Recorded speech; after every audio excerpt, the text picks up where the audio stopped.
welcome first-time viewers to the Books by Adrian Author platform, and this is Write the Damn Story. I forgot for a second what show I was doing.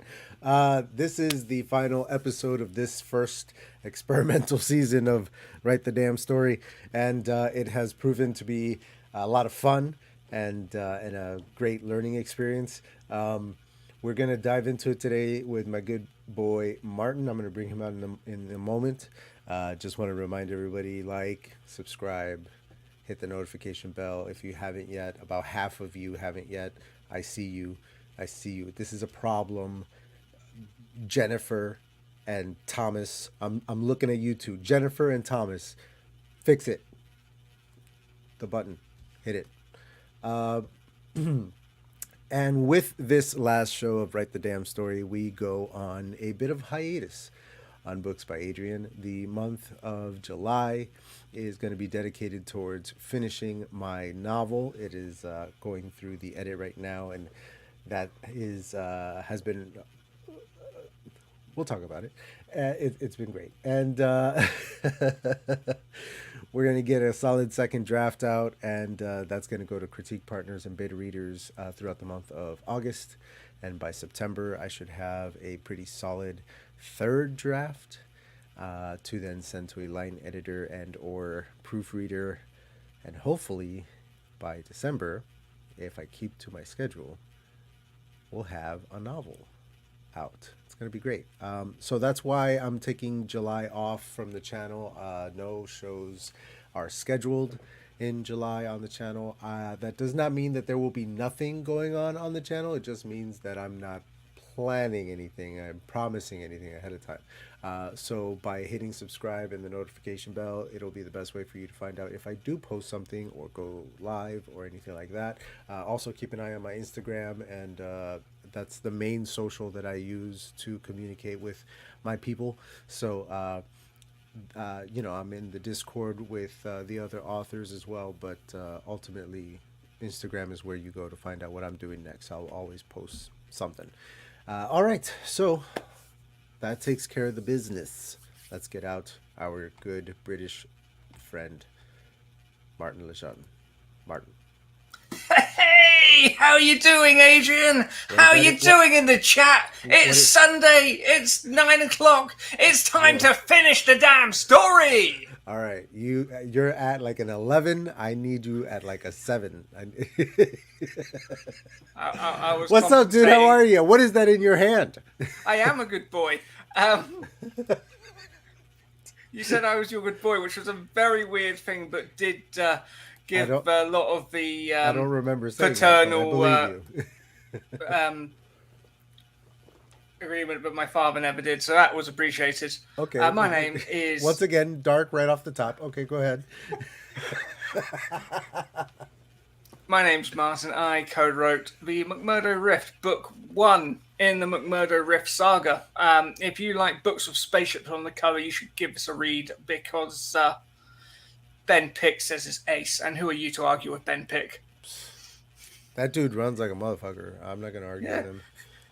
Especially when we threaten him with spreadsheets. I'm glad that you bring up Ben Pick, because I finished his book trailer a couple of days ago and sent it to him. And I mean, unless he's lying to me, he seems really excited about it. He seems to like it. So I'm happy and proud of my work, and I can't wait for him to at some point unveil it. I don't know when that will be, but watch Ben Pick's whole space over on Running to Write. That's running the number 2 right. And pretty soon you might see a trailer a la me. The chat. Richard, first through the door. We will do our darndest, of course. I'm going to skip over all the stuff where I bust Martin's chops for being late. Oh, yeah. It's a choice. The choice is I'm lazy and didn't want to change. Final episode, thank God, yes. Richard. Breaks by Adrian. He's got a million of these. I don't know when they'll ever end. Wouldn't call him good. Oh, who Martin? He's good. Stop it. What is that? Martin, explain yourself. It's a like a soft drink. Um, Okay. All right. Titillating, titillating. All right. And what a saga it is. Yeah, no shit, right? Stop the spreadsheets. Stop the spreadsheet. Trailers by Adrian. Yes, I believe we've done that one before. All right, dude. I think we're caught up. That's who's here. Martin, are you ready? Are you ready? Are you ready? no, not really. Are you ready? Did you work on yours at any point throughout the week? No, no. It's okay. If That's you did. your job now. We said that we could. Okay, all right. Well, I did. Because I hadn't finished my side of it, so I finished it. Colored up the prose a little bit, I think. I want to ask Richard, do you have beta readers or do you have beta readers? Martin, why are you encouraging him? Oh, because he's all about the single quotes because apparently that's a British thing, even though no one's done it since pre-Tolkien. But I just I'm pretty sure he tells me he has beta readers, which if he stops to think about it, he'll probably be disappointed by. I feel like he considers himself a linguistic expert. I don't know that he is, but he considers himself one. And conducts himself accordingly. Beta readers, obviously. He didn't do the homework. Yeah, we did say that you could work. Yeah, you didn't do the homework.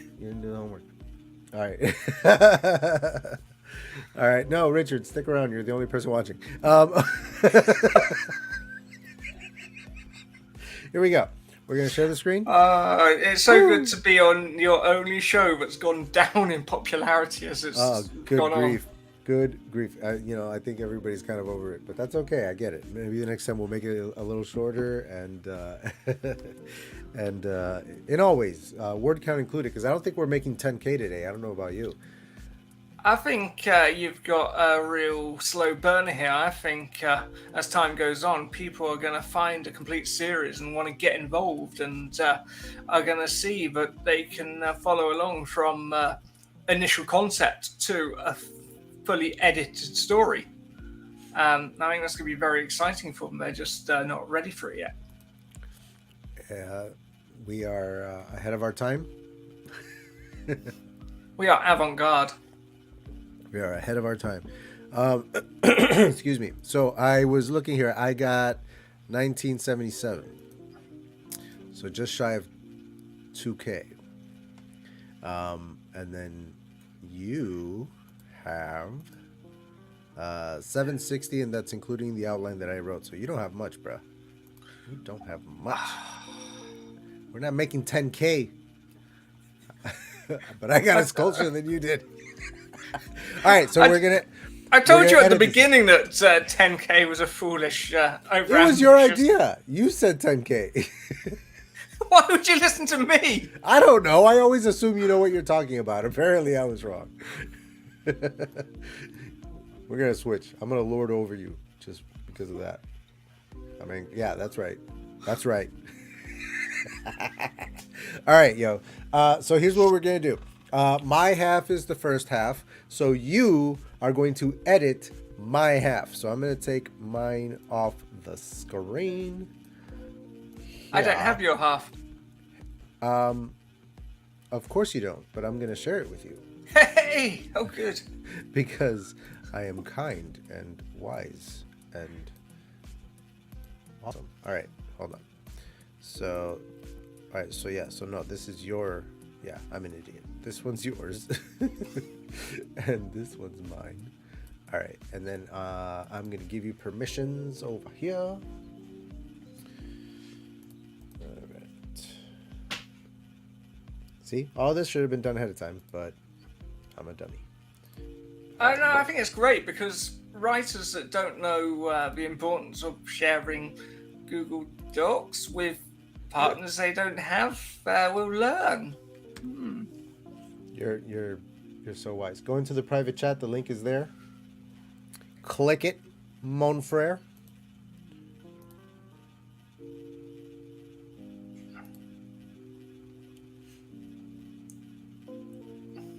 All right. Nope. Nope. What? I've requested access. Oh, close out of it and click on it again because I just did it. So maybe it. There we go. Yeah. See, sometimes you just gotta go out and go right back in again. All right. So, cool. Now we've got you on the screen. Awesome. All right, and I'm gonna embiggen this. Bam. Motherfuckers.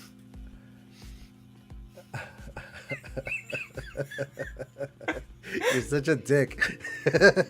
Go ahead. Continue. All right. So while he's editing, and we're going to do this. Nope. That's not what we're going to do. We're going to do this. Yeah. All right. In fact, is there a way to... Ooh. Yeah, make things just disappear. All right. All right. And I'm going to man the chat while you do that. I hope you don't mind me talking. You go ahead and edit to your heart. Shut up! God, it's as bad as when Dickie plays that awful music on Flash Aha this Friday on my channel. For reals this time. Adrian, if you want to come along, you can come and flash with us. When did you say Friday? Yeah, Friday. I know you like advance warning, but I don't have any for you. I work. No, I work overnight that night, so that would work. I think I can. Hey, Dickie, I sorted it. I think I can make that happen.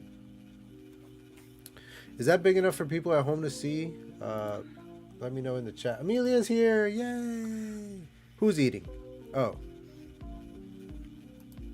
gotcha. Vixen Affection is here. Howdy. Richard doesn't sleep. He is either a vampire or I don't know. Dickie is something else. All right, Richard. I appreciate that, but no, I'm broke, dude. Buy something. Somebody, please buy something.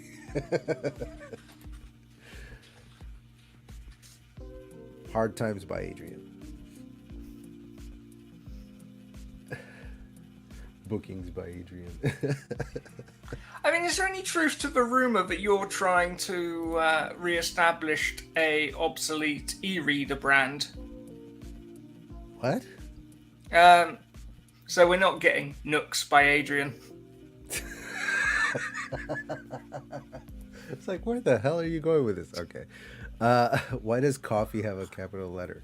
Because you just missed my hilarious joke. I'm confused. Oh, there you go. All right, come on, man. You're on the first sentence. We're editing. Yeah. No, but this is perfection. What am I supposed to change here? Well, I mean, just I guess the intention is to mold the two halves to appear to be one whole, right?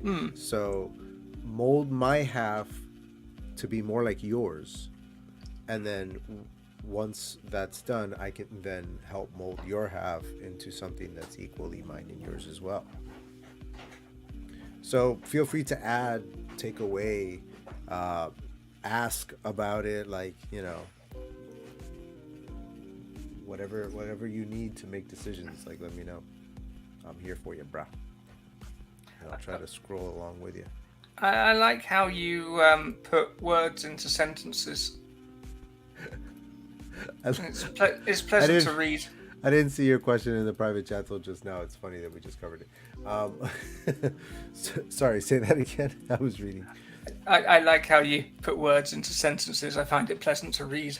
Oh, you're good at this. You enjoy my writing? Yeah. Like, if other people want to get better at writing, it would be good if you offered some sort of pre-recorded coaching. You're a genius. Why didn't I think of that? You know what? I might just do something like that. We'll talk. Change the font? Why? Why are you messing with me? That's my As brand font. I mean, technically, it's a typeface. Reversing the separation of two Siamese twins. Courses by Adrian. You know what? That's probably a better title than what we're actually going with, but yeah, it's still a work in progress. We'll figure that out. We're filming in like 3 weeks.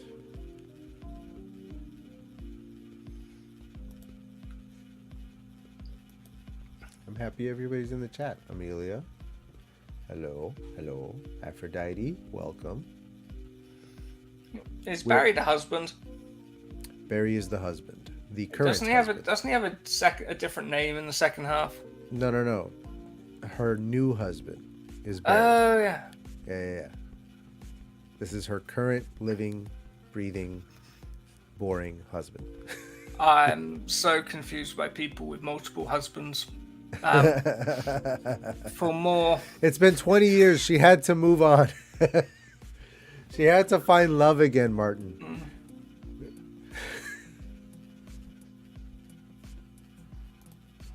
No, in the story, Richard. Yeah, in the story. You got it.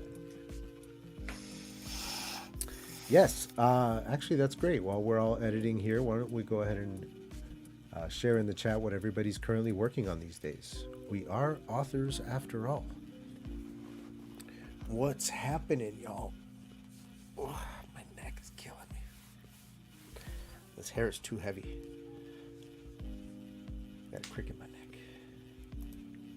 Bigamy by Adrian.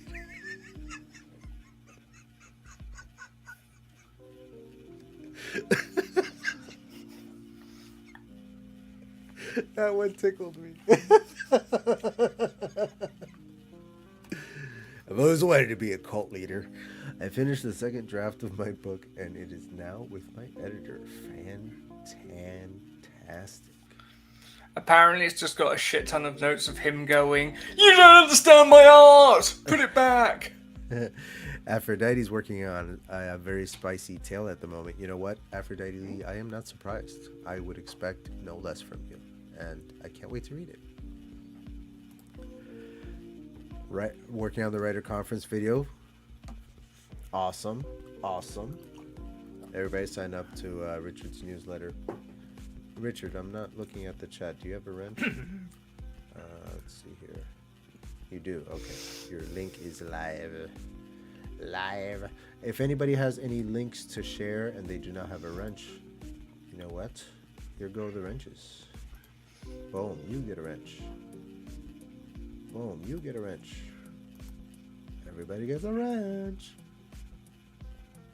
Amelia's already got one. All right. Everybody's got a wrench. Share your links. Anything you need to in the chat. Do it up, y'all.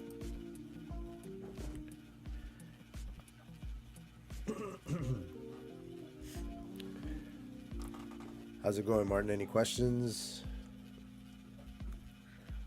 Digging it. Does it make you want to work on your second half?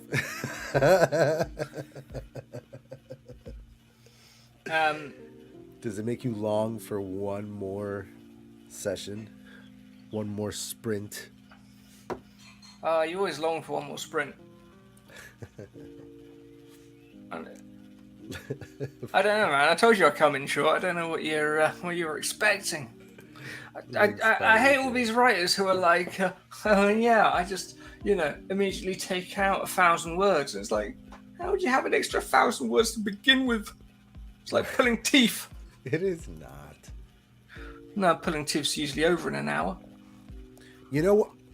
You know what trained me to get new words out was that snowflake method that you like to put down so much, because the idea of like taking a sentence and then going, well, let me take a whole paragraph to tell what is in that sentence, and then do that for every single sentence. Every sentence you are expanding into a full paragraph of story. You have to find the words, because that's the whole point. Like, it trains you. It's like going to the gym. It trains you to just pull words out of fucking nowhere. I'm not going to the gym either. Stop this madness. By the power of Adrian. I like it. I like it. Starts back up in July. Yes, please do share your newsletter.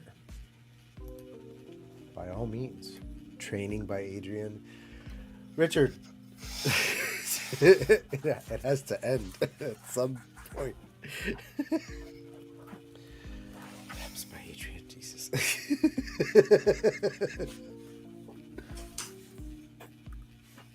All right.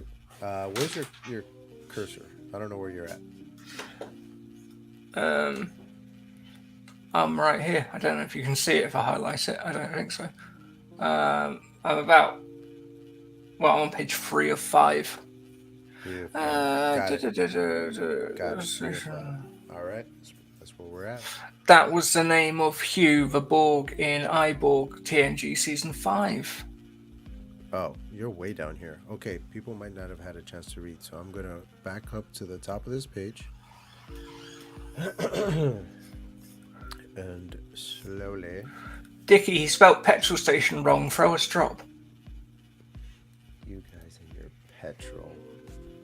It's fucking gasoline. It's not. It's liquid. Yes.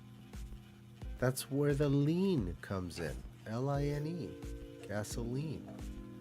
It's petroleum. It's the oleum of it all.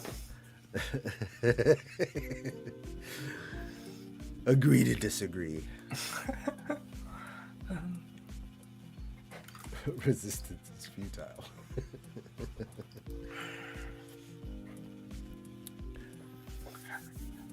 I did enjoy Vixen of Fiction's AuthorTube Reacts, especially when Zara Hoffman made a sly reference to the Boston Tea Party, which Richard was completely oblivious to. I think I missed that one. He was just sat there going, I do drink tea. Americans hate oleums and iniums. They're not American. This is America. We do American way. It's fucking aluminum. Oh, don't get him started on that. Aluminium! So, Dickie, is aluminum a rip-off or a spin-off? America. All right, Nixon, calm down. I'm not a crook. We should probably read it aloud when you're done, before going into your half. Yeah. I have a feeling I'm going to be writing a lot in your half. I haven't looked at it, but I know that it has a small word count. It's not your word count, it's what you do with it. Yeah, that's what they all say. Presidents by Adrian. Indeed. I'm going to cut all of this out and then you'll be stuck. Yeah. Then you'll show me.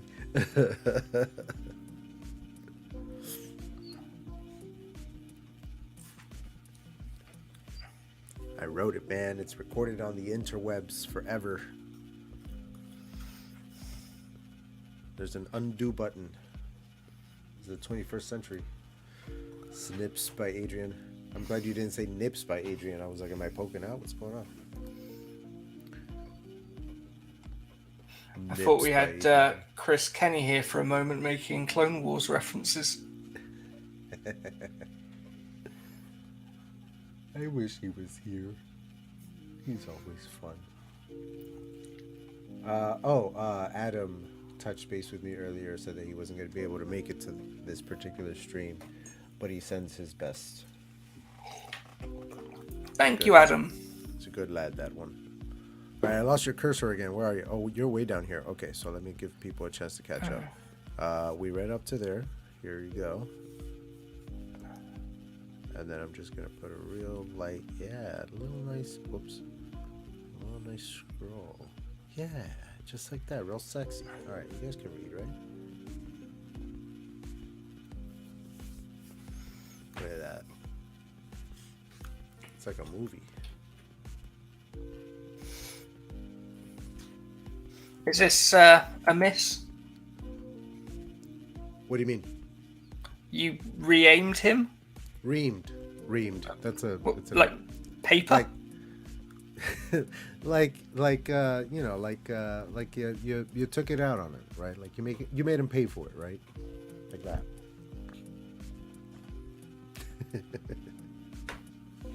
You can change it to a British expression if you prefer.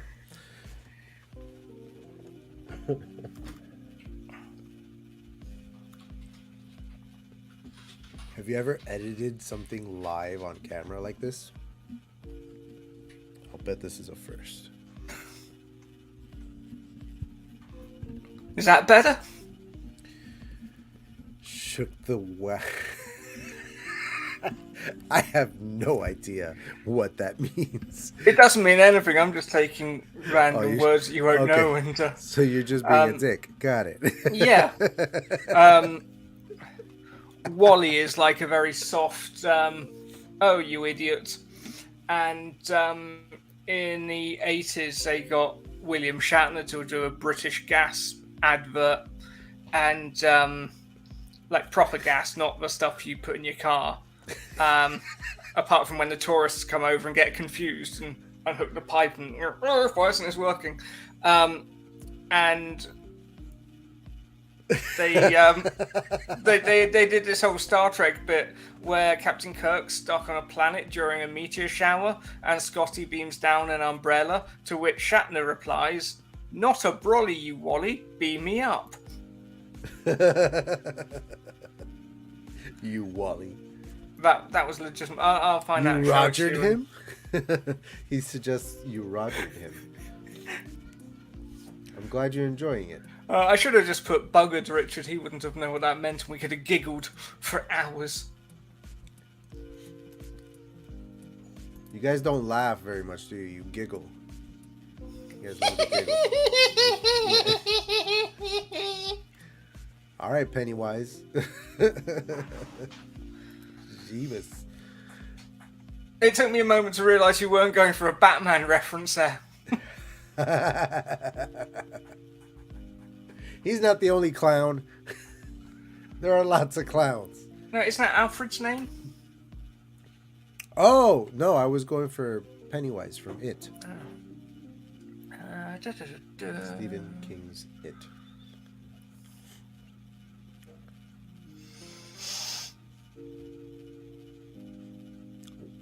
Where are you? You haven't moved in a while, so I'm guessing you've read ahead. I'm on the last page. Last page, okay. So let's give the folks at home. Is this the last page? Yes, 5 of 5. Whoops. Sorry, guys. There we go. Tim Curry. Pummeled him? Well, no. I wasn't suggesting that she could physically beat him up. I just meant like verbally. Okay, done. You are done? Yeah. I'm done with it. I mean, no, yeah, I'm done. All right, so would you like to read it? No. Out loud to everyone? Listen, Aaron, can't you get Alexa to do it? I don't have an Alexa. All right. Okay. So I guess I'll read it. All right. You changed it back to coffee. You didn't have to. You could. You're allowed to change it to tea. Excuse me.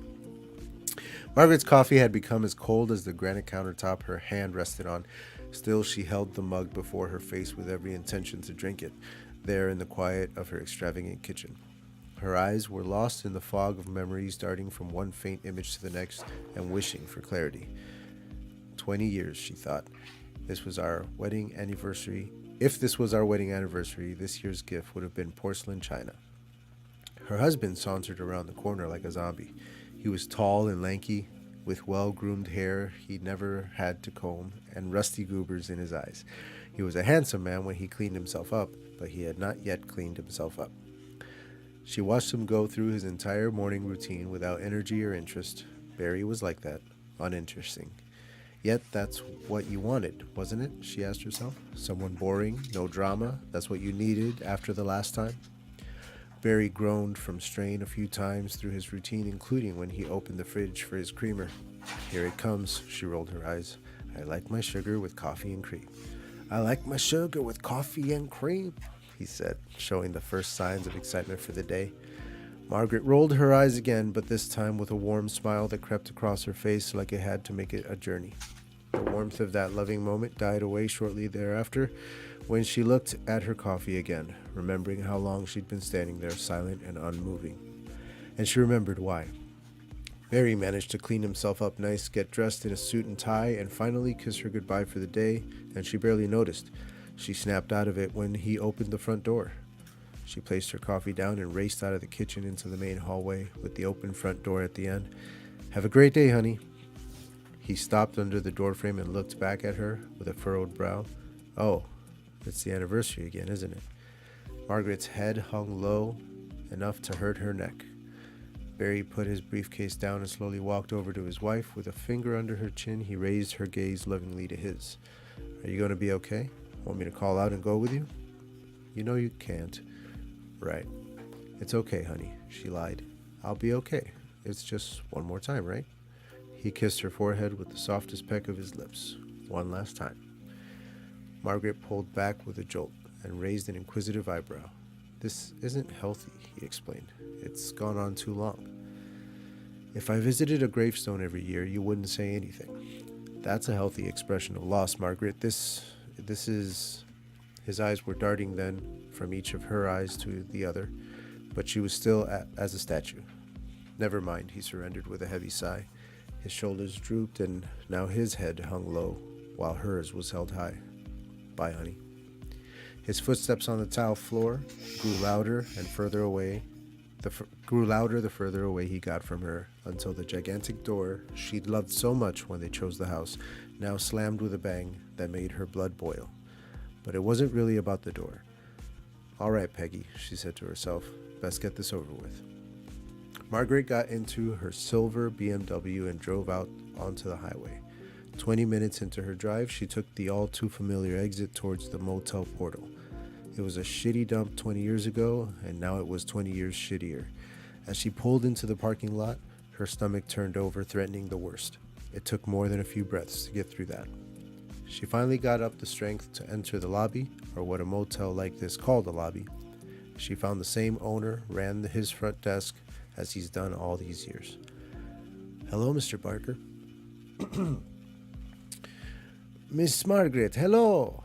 Mr. Barker didn't look like his name was really Barker. Margaret often wondered how he got such an American name when he was clearly from... I'm not sure where he's from, she realized. It'd be rude to ask. Is it available? I remember to hold it this time. I mark it on calendar. Last year. Well, it's not like I've ever found it occupied.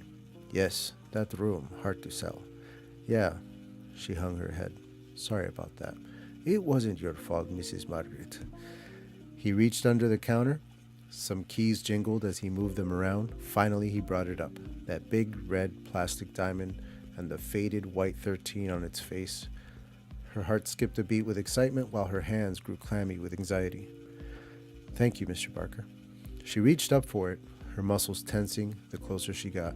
Mr. Barker placed it gently in her hand and aided her in closing her fingers with a light touch of his own. Mrs. Margaret, why you do this? Margaret smiled at that. She'd asked herself so many times before. Then she gave him the only answer she ever could muster for herself, a shrug of her shoulders. Margaret stood outside the lobby by her car, staring at the red 13 in her hand and the gold key that dangled from it. She turned her gaze to the row of motel room doors facing the parking lot, stemming from the lobby where she stood all the way across the length of the building. Room 13's door was towards the end, but it wasn't time yet. She returned to her car and drove off again. One last piece of the puzzle, she thought. Can't have an anniversary without a gift.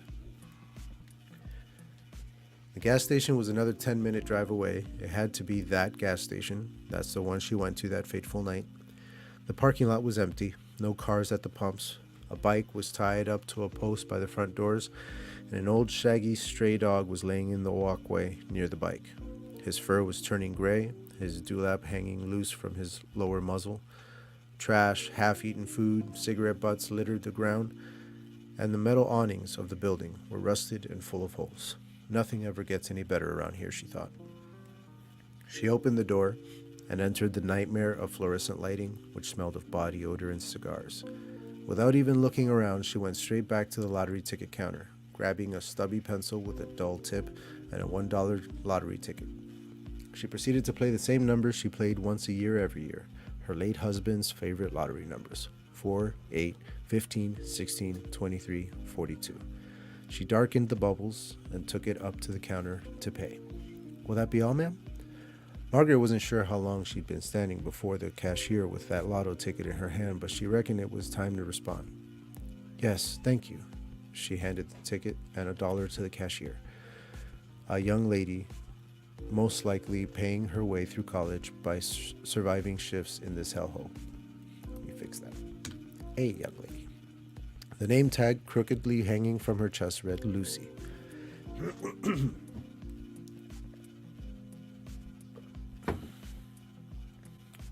"Wait," Lucy said when she looked at the lotto ticket. "It's you. You were here last year. Wow, it's true. You really do this every year, don't you?" "How'd you know?"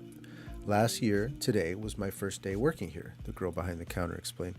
"The guy training me told me about you when you walked in. Aren't these the same numbers you played last year?" "Yep, same numbers. Once per year every year. Why?" "Well," Margaret's eyes searched the gas station for courage. There was no one else around. Just her and Lucy. Good a time to bare your soul as any. "Well, have you heard about what happened at the motel portal 20 years ago?" Lucy smiled that smug smile young people have when they pity an older person. "Before my time, ma'am. My husband and I rented a room at that motel on this night 20 years ago." "Okay." "We'd been having some problems. Well, he'd been having problems, gambling. He kept losing our savings at the races or casinos or in alleys throwing dice. He was a mess, and it was destroying our marriage. We were trying to work through it, even had a decent time together that night. But he chose to confess something to me in that motel room. He'd once again lost a significant amount of our money, and it was likely we wouldn't make rent that month." "You reamed him, right?"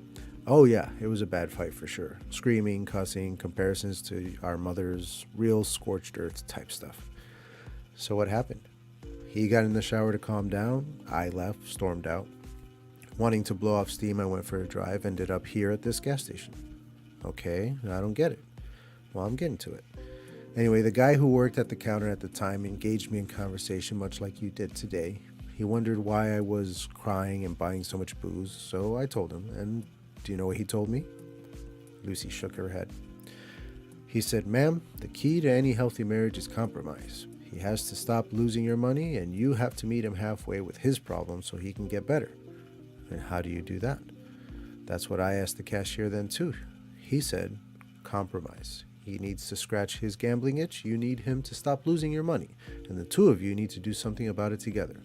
So he tapped his disgusting yellow nails on the counter for a moment, and finally a light bulb went off in his head. Margaret held up the lotto ticket. "Lotto? Only costs $1. Low risk, but you could win millions. High payoff. We can pick the numbers together, watch the lotto results get announced, make a night of it, popcorn or wine or something, and lotto numbers." Margaret smiled bigger than she had in a long time. "I get it. Pretty cool. So was your husband super stoked when you came back with the lotto ticket?" "I returned to the motel to find police cars all over the parking lot. They were all facing toward our room like couches pointed at a TV. The door to the room had been broken down by their battering rams." "Holy shit," Lucy said. "Yeah. At first the police wouldn't let me through, but I pushed through somehow and got into the room, and there was blood everywhere. My husband was on the floor bleeding, his skin scratched to shreds. His head had been bashed into the floor. Fuck me. They were waiting for the paramedics to move him. Paramedics? Yeah, he was still alive. Barely. I asked him what happened, who did this. What did he say? He looked at me with eyes full of fear and loathing and said, monster. Jesus. Then he died. And I visited room 13 on this day every year for 20 years since. I get it. The lotto ticket, the room, like visiting a gravestone with flowers. Exactly. Margaret felt a weight off her shoulders. Someone understood. Someone saw what she was trying to do. You're honoring him, Lucy said. Nice. Did they ever catch whatever attacked him? The weight returned to her shoulders and neck. No, they never solved it. And then I cut there because I figure we would go to the scene of her arriving at the motel room where you take over. You should do audiobooks. You think? You're a regular Colin Clark. I don't know about that. You should give it a go. Do some like short stuff, put it on your channel. Perhaps. Yes, we are combining the two. We're going to do Martin's next. Yes, into one megadoc. It is coming indeed. All right. Megadoc. All right. So I need to refill my water. This is a problem that needs to be solved stat. And you need me to fill time by reading my half. Yes, but I haven't read it yet, so no. Oh, that everything was lined up perfectly, and then you had to go and dehydrate. Yeah, I'm sorry. I mean, hold on. Any streamer worth her weight knows you have 2 drinks bottles and a bucket before you go live. A bucket. Here's what we're gonna do. I am going to copy your half and paste it in my half. Martin's copy. Boom. Who misses? So we're going to copy that. And we're going to paste it here. All right. And I'm going to share that again. All right. So this here is where mine ended. All right. Vamp for a minute. Don't read it yet. I'll be right back. It's only going to take me like 5 seconds to do this. I'll be right back. Talk to the people. Hi, people. We're having fun. Not. How are you? Rowan Atkinson's got a new Netflix series where he fights a bee. I'm sure that'll be just as good as the stuff he did when he was funny. Richard, if you've been paying attention last week, we explained in great detail we wouldn't be doing formatting at this stage. It's a redundant waste of time. This coming from a man who asked me not only this afternoon if it was procrastinating to format a book you hadn't even finished. I mean, really. And now you're making comments about indents. But, you know, it will be.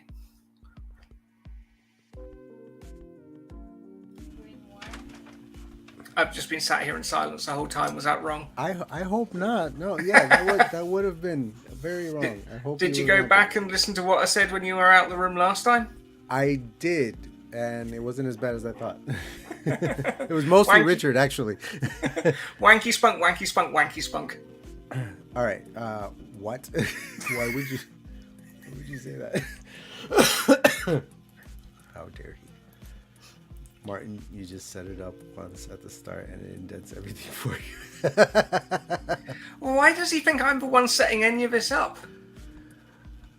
Don't worry. You're wanting indents by Adrian. Do not worry, Richard, because I am editing. Okay? So here we go. Actually, last time we didn't read it first. You just edited. And so that's what I'm going to do. I'm going to read it and edit as I go. Well, shall we read it and then you can have a think about what you want to edit? And then it will. That's be not what you streamlined. did. You got to dive. You got to dive right in. We took what we've learned from, and we're improving on it. It's all about this is a visual medium. Are you nervous, Martin?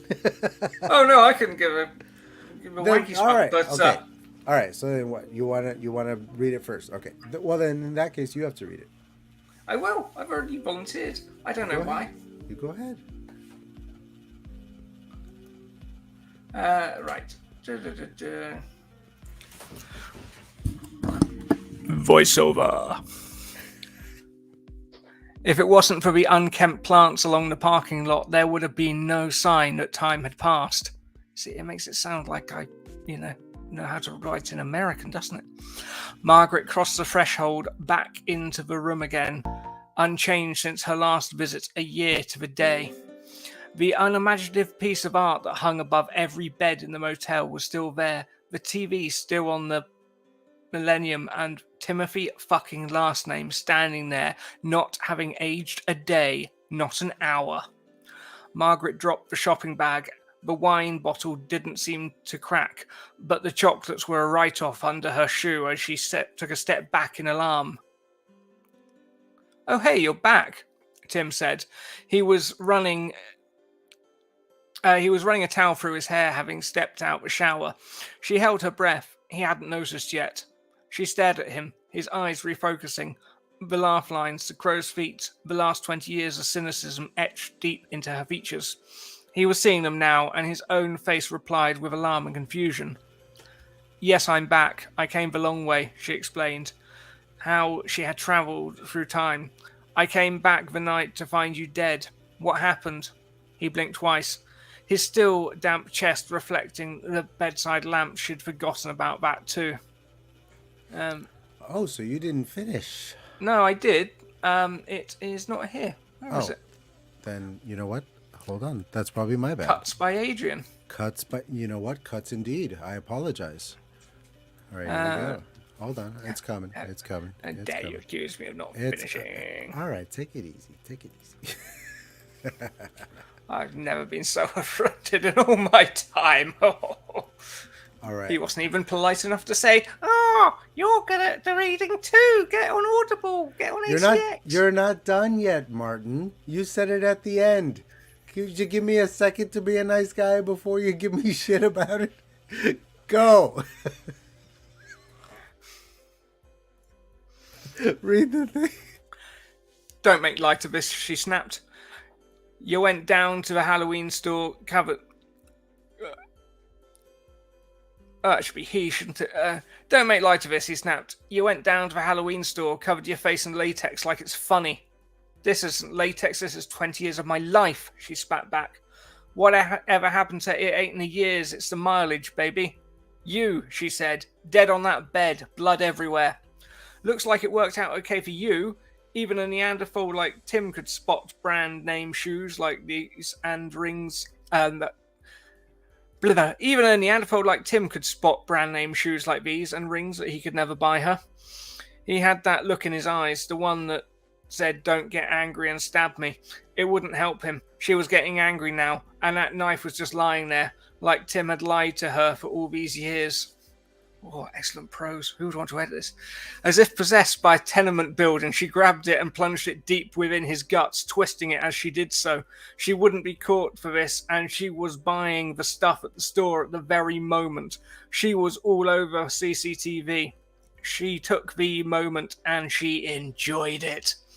Like the blood from his veins, the life drained from his eyes. She walked over to the bottle of wine and uncorked it with her teeth, spitting it onto his cadaver.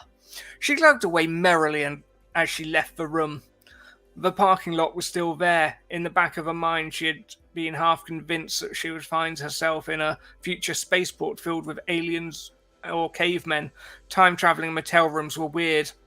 She stumbled over to a 98 Toyota Priola. She leaned down and waited for the license plate to come back into focus. It wasn't a modern car. If the plate was right, this was still the night he died. Damn it, where was Doc and the DeLorean? She heard screeching tires and looked up to see her old car driving into the parking lot. She took another swig of the wine and bolted for the hedge. Whilst she doubted this was a time cop situation where meeting her former self would result in universe-ending paradoxes, she didn't want to get caught up in any such Jean-Claude Van Damme.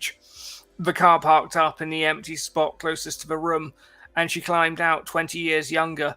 She She'd give at least 2 of her rings to have it all back. Not all of them, mind. She slumped back against the hedge and finished the bottle as she waited for the crying and the sirens to begin. Dude, that's a lot better than I thought it was going to be. That's just what I'd expect my mother to say. That was a lot better than I thought it was going to be. A little funnier and more whimsical than mine was, certainly. I'm taking out that tenement building reference. That's getting cut real quick. It was referenced to a novella I like. I know.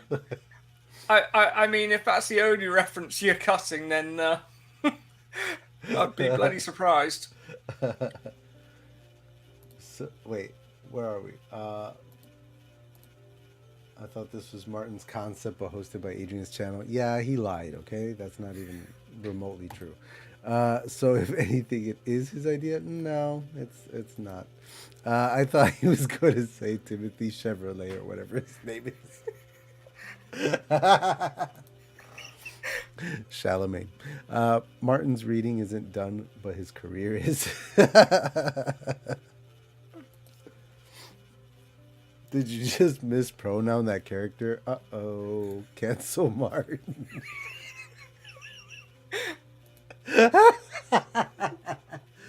Oh, it's funny going back after it's already been said. The look Loki just gave hearing that. Don't cancel Martin. My only suggestion is I wouldn't abbreviate closed caption. Best to spell it all out. That's your only suggestion, Aphrodite, after all of that? I don't know. I have a couple of notes. All right. So now it's my turn to edit. Yeah. I'm gonna shut right the hell up and edit this thing, and boom. I mean, I think we might. Do you think we need a bit more middle? I think we need a bit more everything, but this is it, dude. This is crunch time. We're down to the last hour. Like, we're just gonna edit this, and what it is. Now, we're gonna finish as much as we can here, and that's gonna be like our whole thing on the show. But like, now, if we want to publish this somewhere, we can do another edit on it and spruce it up. There's no reason why we shouldn't, fix it. It's fine. Now, I trust you when you say that you're going to release a whole course and this is a practice one, and you're not just going to dump this up on PayPal or whatever. Well, but just in case you do, for anyone watching, the important lesson here is that self-imposed deadlines are more important than the final quality. True. Well, absolutely. Absolutely. Because you get it done. You get the story done at the very least. You get to the end, and then you're able to take your time, however much time you need to actually fix that. I'm trying to pop my knee over here. Here we go. To actually fix it later on through the editing process. Editing can take as long as you need it to take, and you can set your own. Unless you're on a deadline. Unless you're on a deadline, but that's the thing. You can set it. Like, I had a deadline for my first draft, and I have a very separate deadline for my edit. They're two different things. Anyway, Richard, say the Douglas Adams quote. Another hour. Twice the Van damage. Notes by Adrian. Jesus, Richard. All right. So I'm gonna edit this bad boy, and then we're gonna read it again, which is why I didn't want to read it the first time, but that's fine. And then we're done. And we'll have to title it something. And we'll be done. And we'll see if we ever want to do something with this. And no, this is not going on like my. First of all, my Patreon is dying. Spoiler alert! I'm writing a video where I'm just taking that motherfucker down, and yeah, it's not gonna be a thing anymore. And as far as the courses, we're gonna like officially announce that stuff later on. That's down the road. Like, spoiler alert! Yeah, we're filming next month in 3 weeks, but. Yes, my Patreon is dying because my only because you didn't Patreon it. You didn't donate, Rich. My only patron on Patreon right now is my mother, and she's been the only one for a little while. So I'm like, all right, it's time to kill it. All right, so Juicy. Yeah. All right. That's not Patreon. That's just an allowance, surely. Shut up. All right, here we go. Uh, feel free to pester me as I pestered you during the edit, and I might hit you with some questions, but we'll see. I might just text my mum and ask if I can have some pocket money again.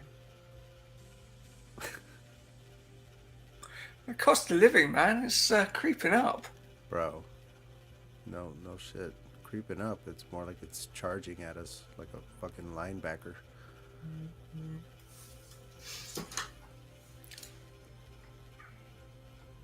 I don't get your baseball references, sorry.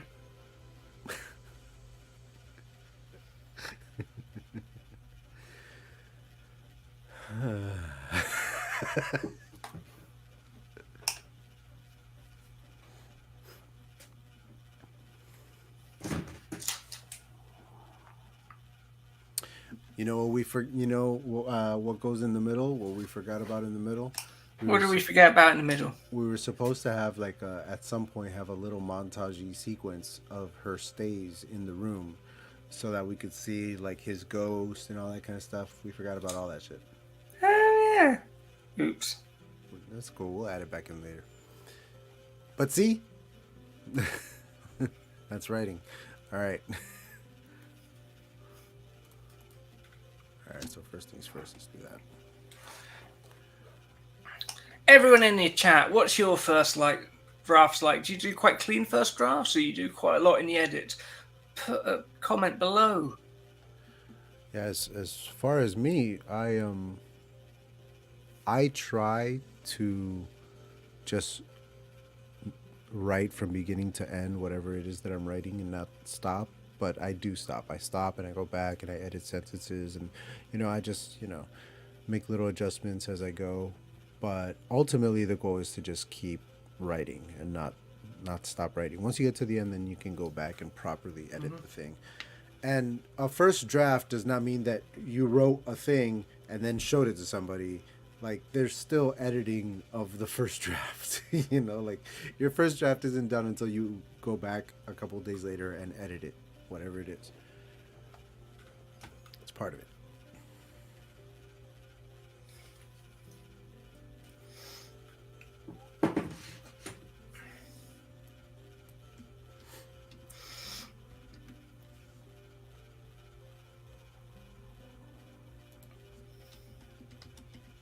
Richard's saying I should have invested in Bitcoin. I actually did put a tenner into Bitcoin. It went up to like 150%, and then has just come crashing back down again. So clearly he's not as clever at crypto as he thinks he is.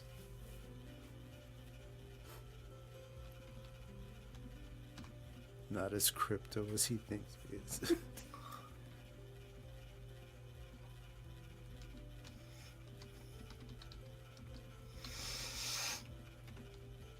Do you know anything about cricket? Very little. I can identify it if I see it. There is actually a cricket ground near me, and a very famous cricketer used to play there about 150 years ago. But the thing he's most famous for is his photo was used as God in Monty Python and the Holy Grail.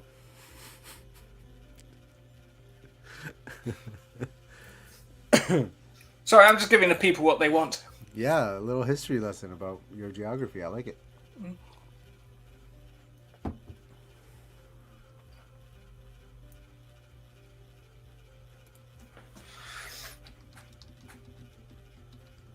Big up Shay with the hobbies. Yeah, underwriters represent. Hand gesture. I am getting better at my underwriting. My last couple of books have been getting slowly longer, which is reassuring. I do tend to have an outline and follow it with my word count with where it is and try and figure out if I'm going to hit the word count I was aiming for or not. Nice. You get some people who don't have any concept of a word count going in, and then you'll probably turn around and be like this, and I'll have to act like it's fine. Well, For mine, for this first novel anyway, I was a good maybe half of the way through the book, be like actually writing chapters half of the way through before I even stopped to like do a word count, see how many words I had written so far and how many I was averaging per chapter, to then figure out what my final word count was going to be. In other words, I didn't set a word count. I figured out what it already was, if that makes any sense. Yeah. And now the goal is just to like, number one, to hit that mark, and then to cut a hell of a lot out as much as possible, because and it's not happening. My editor is not really cutting stuff. She's, if anything, she's asking for more, and I'm like, fuck. Like, she's like, you need to flesh this area out, you need to describe this a little deeper, and I'm just like, that's more words, that's a lot more words, I'm trying to get fewer words.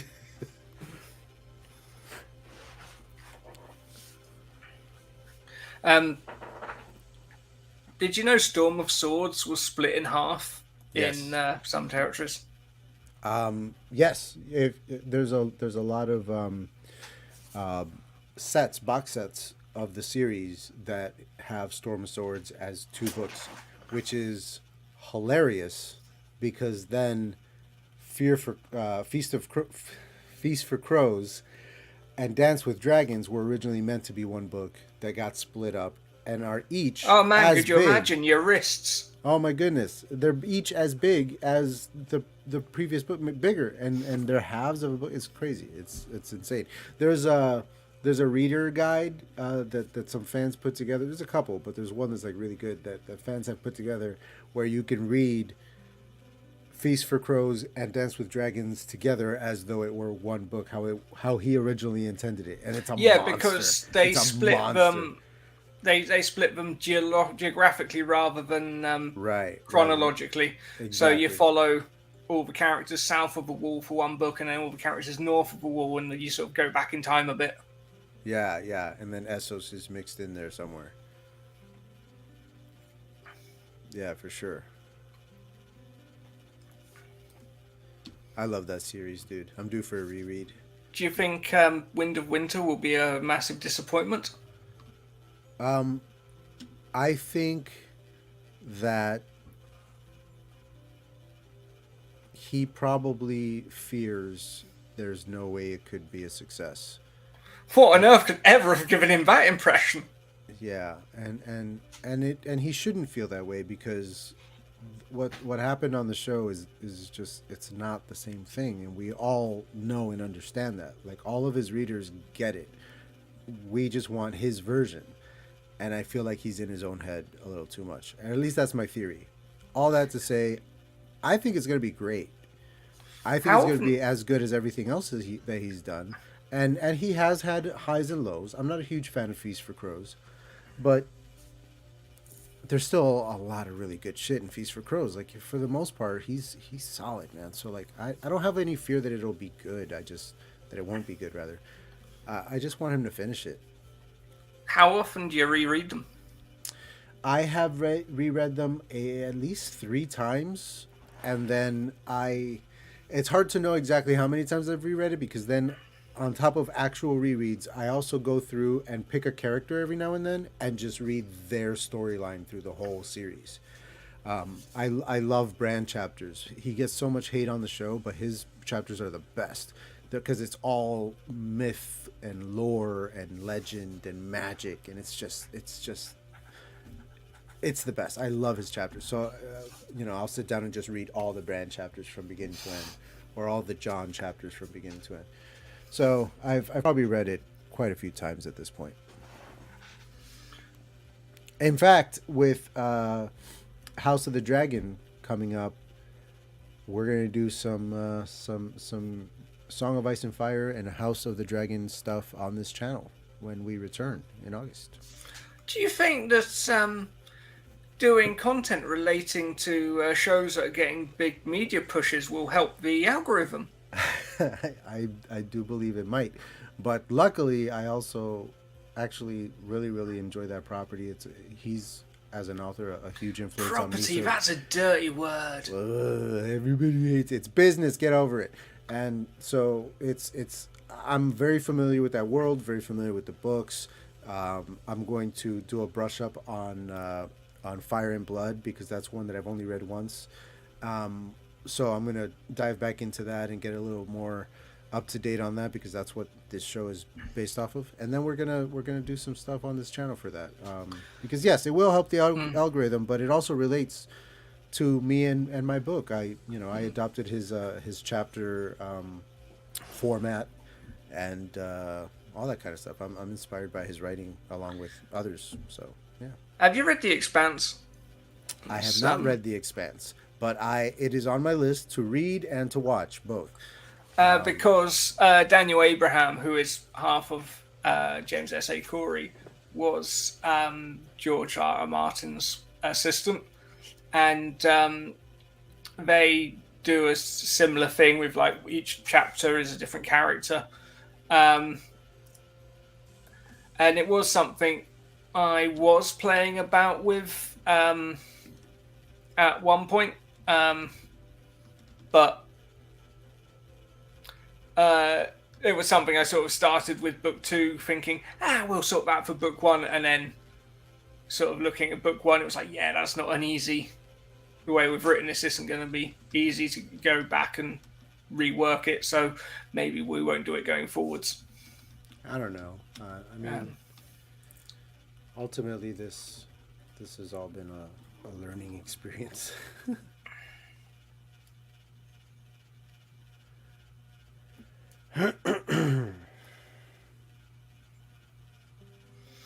I am the daughter of GRRM and VCA. Who's VCA? Victoria Corin Mitchell? I'm glad you do. Here's people who influence, like, I knowingly know that they influence my writing. George R. R. Martin, Neil Gaiman, obviously, and Michael Crichton. Those are my big 3, like, literary influences. So if you like any of that, I'm your guy. So yeah, VCA. What did you say that was, Martin? Victoria Andrews. Victoria. I didn't say that. Aphrodite just corrected me. Ha ha ha ha. VC Andrews. All right. Very nice. Very nice. Richard, who are your influences? Colin? Colin's here. Hi, Colin. I don't think Colin's one of Richard's influences yet. He damn well should be. He's quickly becoming one of mine. I'll tell you what. All right. Let me get back into this. I mean, I still like Colin's stuff, but I think it was the beard I actually liked. It wasn't the same since he shaved the beard. It's like it's when got a real Samsung issue there. It's like when Metallica cut their hair. As in biblical rather than the phone.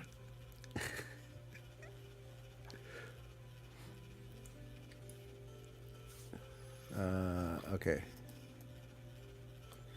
Oh dear, his ratings have tanked and he's growing the beard back. It's like that time Commander Riker had a shave in one of the movies. If Colin was clean, we wouldn't have platty jubes. Did you just say... Yes. Did you just say flappy boobs? Platty jubes. Richard will explain. Richard... Colin is king. Indeed he is. The beard Also, is returning. Yeah, it is on its way. Look at the picture. It's coming. It's coming back. He went through a phase. It's okay. We're gonna get him back. I have a picture to send you of a post box I saw, because I don't think you'll believe it. A post box. Yeah.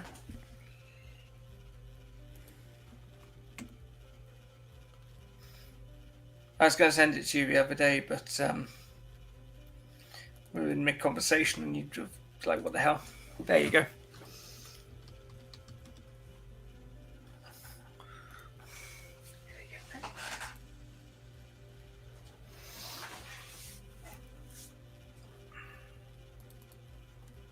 I don't reread books that often. I have It's quite a long reading list anyway, but then I make friends with a load of authors, and that just complicates matters. well, my problem is that I I love the experience of reading a book, but I don't retain a lot after I'm done.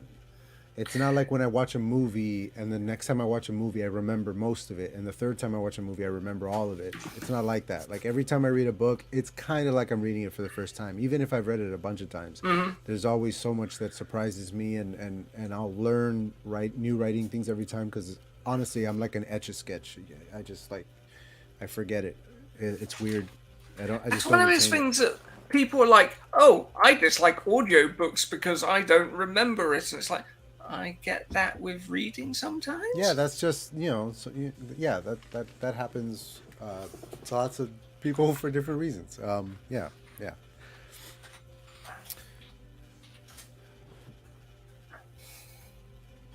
People in the chat, what's your favorite typeface to write in? Richard's going to make a joke about Comic Sans, like it's still funny, like it's still 2010. I stick to my It's, brand fonts. That's what I use. and I love you I'm for on it. brand. I'm always on brand. Have you seen the Helvetica documentary? The Helvetica documentary? No, Yeah. I Ah, can't say that I have, that's a Martin. great watch. No, I can't imagine it is, Martin. Uh, That does not sound like riveting content. and there was a really cool doc which was kickstarted on the Linograph, which just was fascinating. It was all the machines that used to print newspapers, and how you have these collectors that store them, and now museums won't even take them because like places will be like, well, we've got one. What do we need others for? Richard wants to see the post box. He's seen them. He's got the postbox. What's up, dude? Welcome. Yeah, yeah, same, dude. I barely remember. I remember whether or not I enjoyed it. I remember the scenes that I loved the most. But yeah, for the most part, I forget a lot of I it. mean, there's some books where I'll remember it really clearly. Well, hell, even when I'm reading, sometimes you get into a groove with your reading and you get into a real pace, and then all of a sudden you're like, wait a minute, like what were the last three paragraphs? I don't even remember. I have to go back and reread. It's a whole thing. It's got to be like an ADD thing or something. I don't know. I do like, and Richard can fill me in here, the new Scrivener free typeface. Papyrus. He said he didn't. He didn't say Comic Sans. He went with Papyrus. Good God. There have been a few that she's reread. Yeah, I reread a lot, but that's why. Because if I know that I enjoyed a book, I also know that I'm going to, enjoy it anew. You know. There's nothing that like bothers me more than when I tell somebody I love a book, and they're like, "Oh my God, I love that book too. You remember the scene where blah blah blah happens and that thing goes over?" And I'm just sitting there going, "Actually, no, I don't remember that at all." And this is a book I really enjoyed and was about to recommend to you, and now I can't even like discuss your favorite scene because I don't remember it. Martin really is a font of knowledge on typefaces. Times New Roman, very nice. Oh yeah, I didn't actually answer. My titles are in Righteous, and my text is in Montserrat.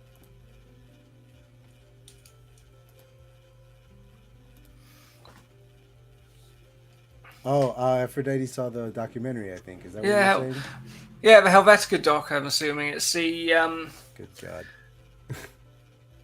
It talks about how it's like basically these were invented by 16th century German monks, carving them out of wood and pressing them into ink and pushing it on paper, and now they're on a computer, and there are companies that own the rights to them and have like the original designs and stuff.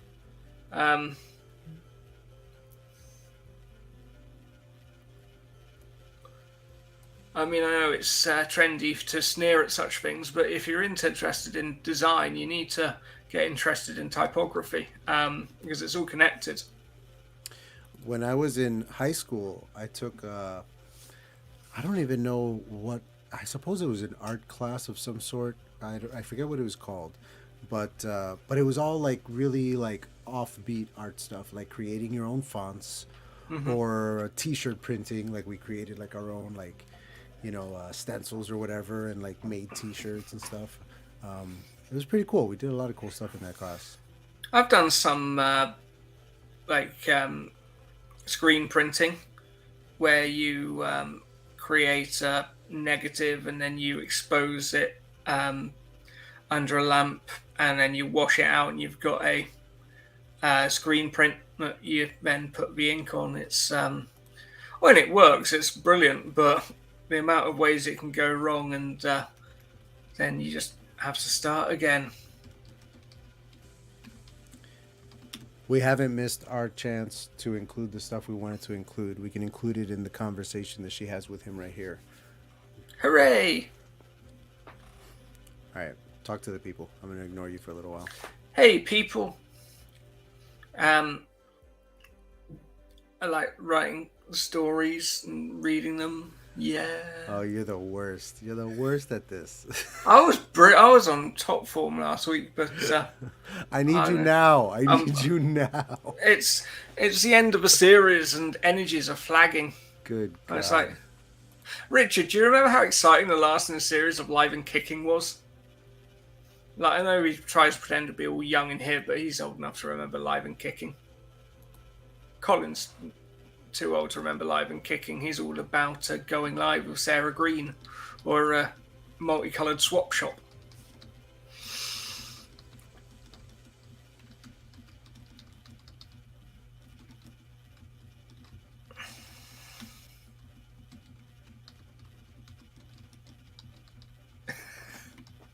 Yeah, Richard knows what I'm talking about.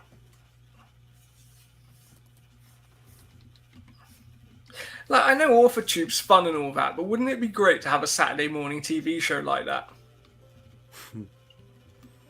Well, maybe this is how we get there. I mean, that kid, Ryan, do you know about Ryan's World? Do you know about this kid?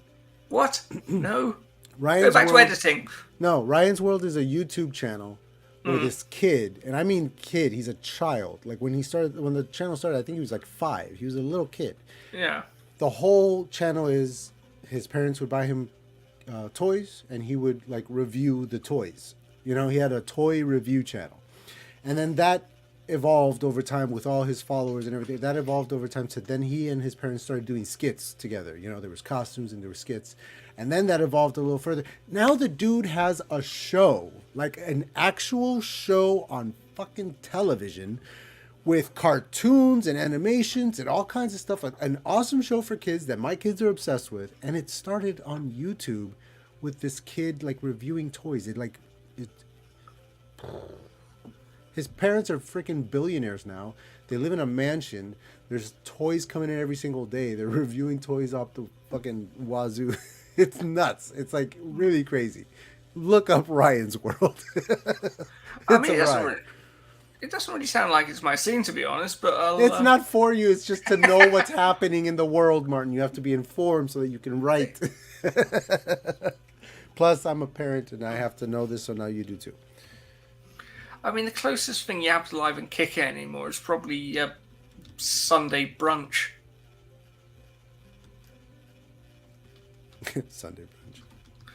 Oh, it's love just like brunch. this awkward chat show that goes on from like 9 a.m. till midday, where these two bald men awkwardly interview celebrities whilst cooking.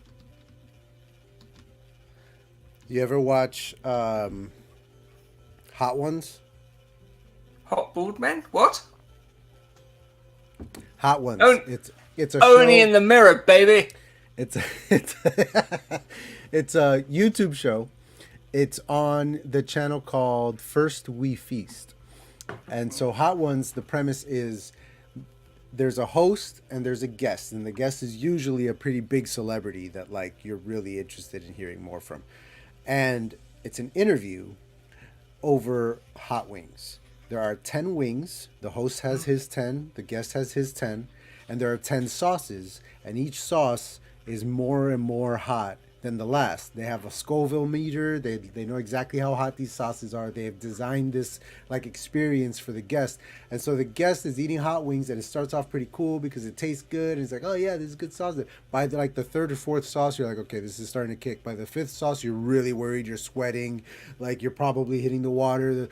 By the time you get to the eighth sauce, your brain is melting, it's on fire, and this dude is asking you questions, and the answers are hilarious because they just want to curse at him and throw shit at him. It's hilarious. It's the best interview show ever. He asks the most interesting questions. He dives real deep into the research on them, and he asks really great questions, and they can't help but be impressed while their mouth is on fire. It's fantastic. It's the best show ever. How's the editing going? I'm going back into it now. Stop distracting me. I'm talking to the people. Yeah.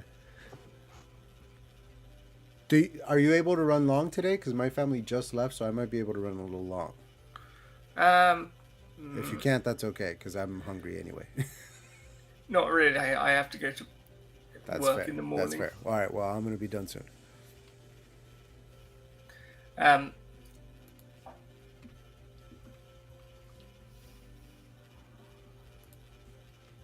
How's your story coming, Aphrodite?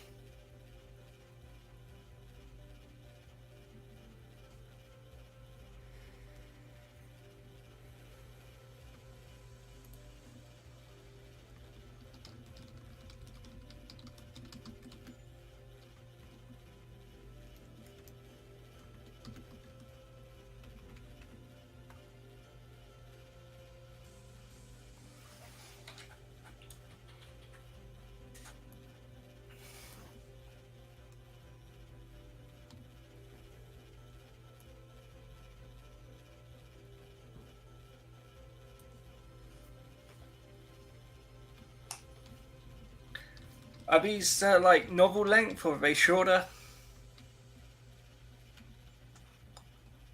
You don't think I should do karaoke? That's not something anybody wants.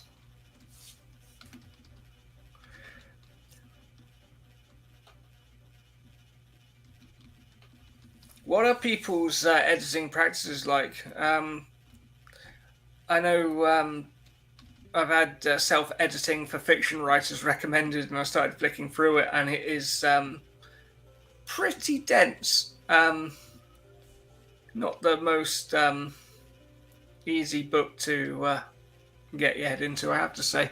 But I think I should probably read some more stuff on editing because it's not my strong suit.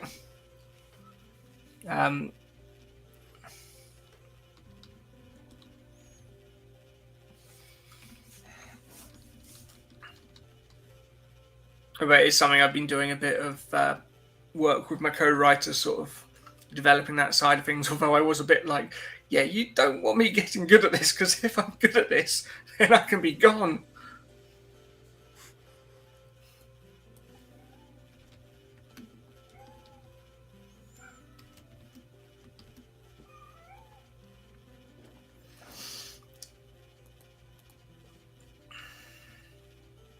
Do people like editing? Do people loathe editing? I can't say I'm an editing enthusiast, but I really enjoy when I was editing Withdrawal, the short story that you can read today if you sign up to the Bradley Lejeune newsletter at bradleylejeune.com. As mentioned in the back of the book, when I was doing that, I used the words built-in text-to-speech, and that just made such a difference in just my progress and keeping me focused. Because I find it really difficult to keep my focus when I'm just, reading the same stuff over and over and over.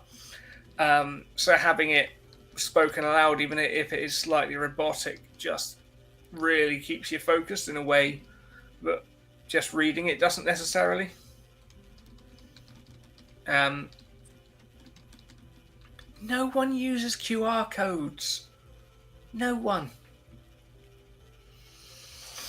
Hello.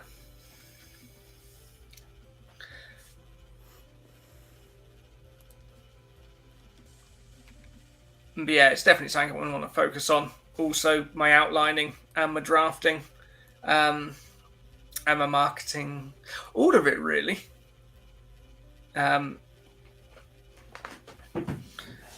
Adrian, how long do you take on an outline? Would you say On an outline for what? For a novel? for a novel? Yeah. Probably, I don't know, maybe a good week or so. Okay. You know,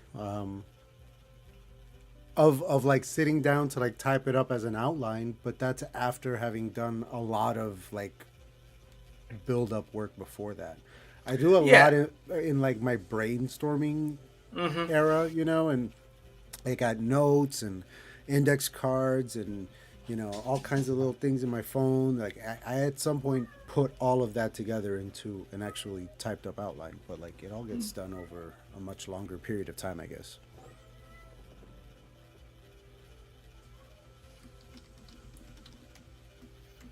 I did have quite a good session today, actually. Been finding it harder to do sort of stuff in the evenings lately, but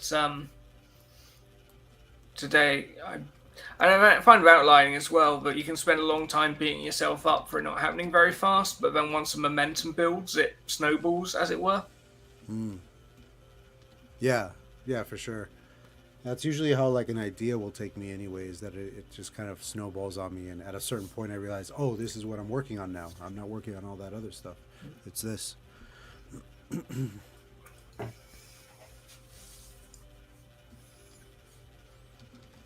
I do have reasonably detailed outlines. I try and figure out how many scenes will be in the book, and then have a sentence for each scene,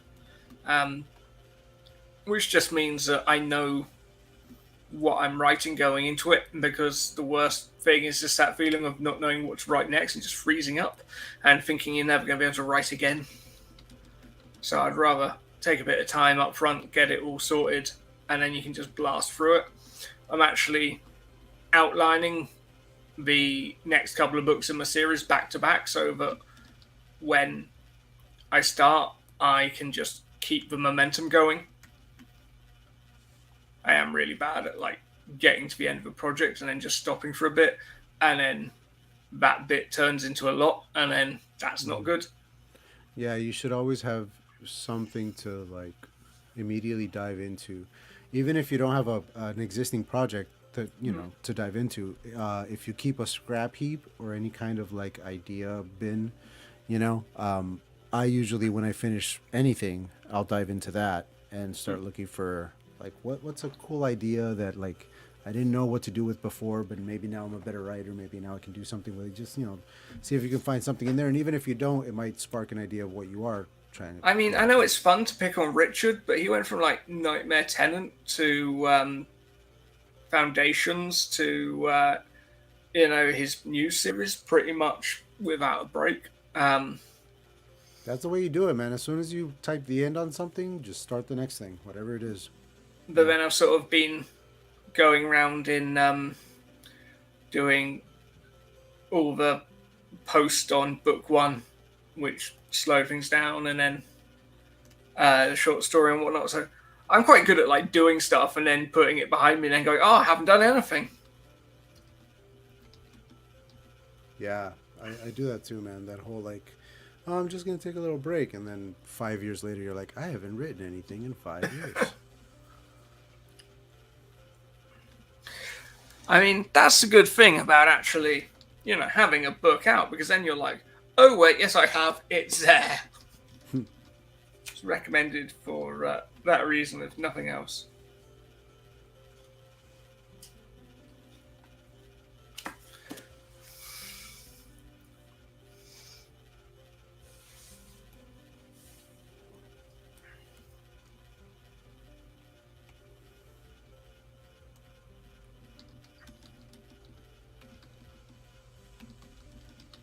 I do like a good short story. It's not something I get to play at very often. Me either. Yeah. I like the opportunity to do it here because it's so rare that I get to work on one. I like the idea of putting out them a bit more regularly for my newsletter, but that does tend to eat into your other time, and we're trying to get the series, established. So that is the priority.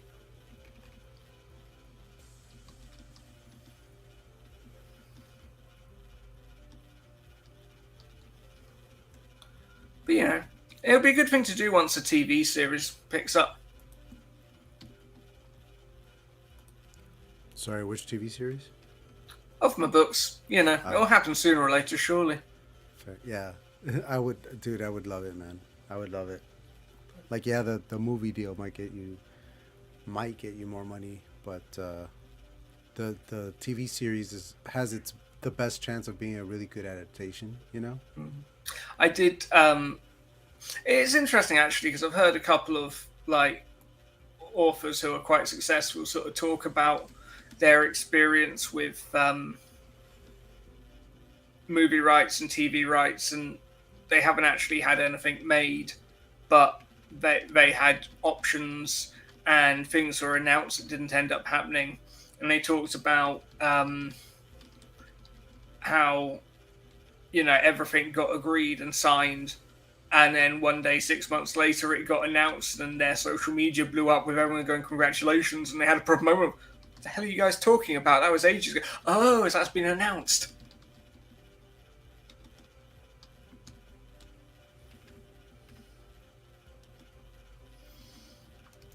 Aphrodite is shooting her series very soon. That is amazing. I was telling Adrian, I wrote a web series in 2012 that when the web series craze was happening, and I either never had the time or never had the money to actually get it off the ground. And I've reworked it as an audio drama podcast. And one of these days I will make it for audio. It's my white whale. Yeah, that it sounded really fun, man. Like, I think it's a good idea, and I think especially in the age of YouTube and whatnot, it's perfectly doable, man. Like, you don't have to wait for a big Hollywood, contract or whatever. Put your friends together and make the best version that you can. Put it up on YouTube. Get like a real crew together, like do something, and then everybody can use that as their resumes to get something else, including you. If you do want to see some films I've made on my YouTube channel, youtube.com/Faldor, link in the downstairs. Did I do that right? Nice. You can see some of the stuff I've shot, mainly with explosions and people running around and all that fun stuff. I'm guessing your film writing is different from your current stories, or maybe it's not. That's popular on the internet as well. Me? No, Aphrodite. Oh, got it. And what about you? Are you shooting porn? No, not anymore. Not since I put on a few pounds.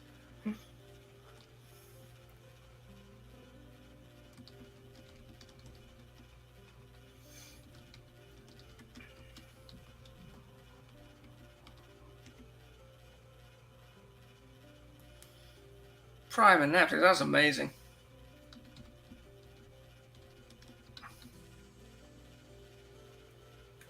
Well, if you need any titles done or any effect shots, then you know where to find me.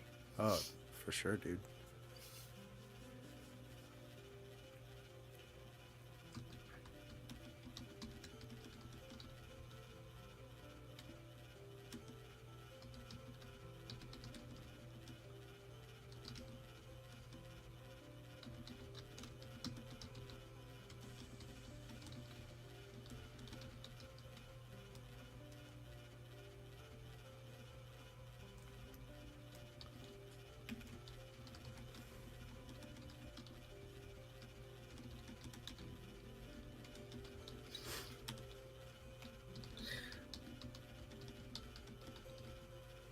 Yeah, I came up with a really good pen name for writing smut, but it turns out Roger Moore was taken.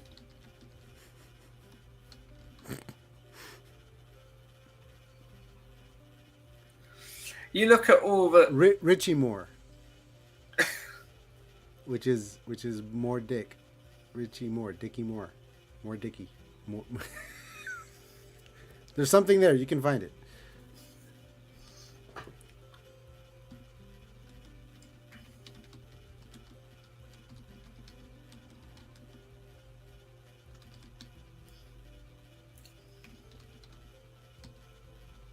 If you do any video stuff and you're talking to people about it, there's always that one guy who just goes, "Video, huh? What kind?" And every now and again, I'd just be like, "Yes, that is exactly what I mean," and they just immediately get embarrassed and freeze up. You can't start a sentence with "and." You're a monster. Watch me.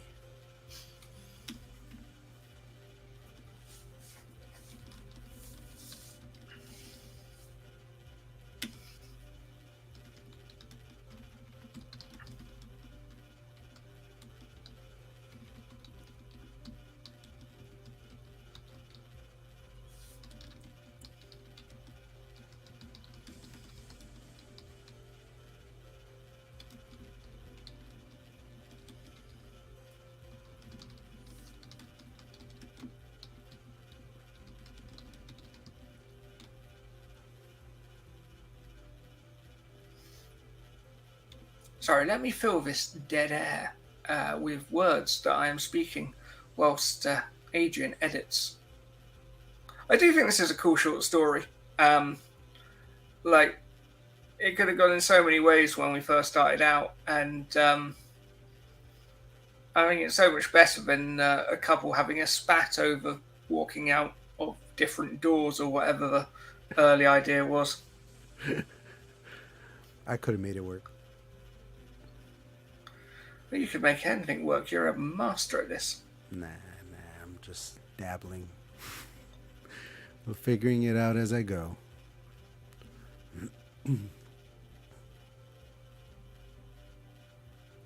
CCTV. That's so British. What do you call it? We don't have it. We have, like, there are cameras at traffic lights, and then individual businesses might have security cameras of their own. But we don't have CCTV the way you guys do, where there's cameras on streets and like that all feed into a network of each other. Like we don't have that. I think I was going for it being the shop's CCTV. Oh.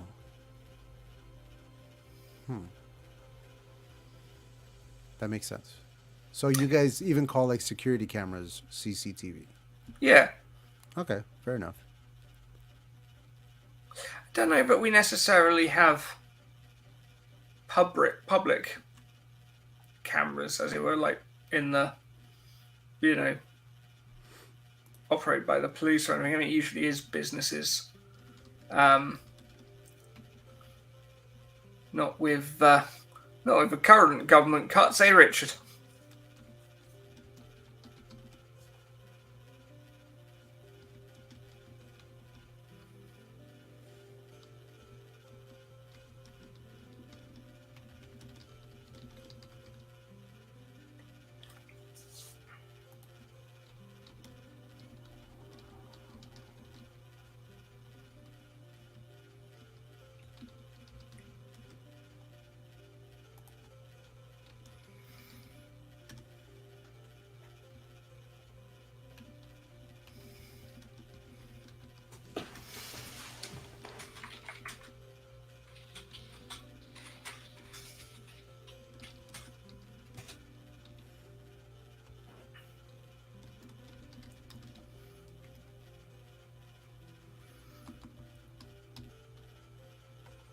You do look at, all the stats, and it always is that romance is the biggest seller in any genre, and the biggest selling genre overall. And I don't think I'd be particularly good at it, but you do wonder if you did just sit down and read enough of it, whether you could just figure out the formula and come out with a pen name like Sheila Lady Writer and just start doing billionaire shifter romances and make a fortune.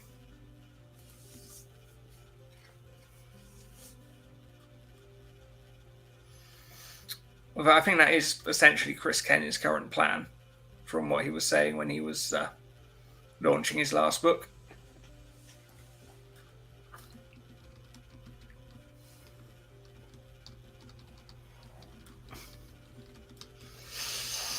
I'm Adrian. I use the present tense. I mean, technically, if a motel room's time traveling, you can use whatever tense you want. Am I doing present tense? I'm doing past tense. Well, you changed were to are. Because it's her thought. It's not narration. Well, it wasn't until after I'd said that.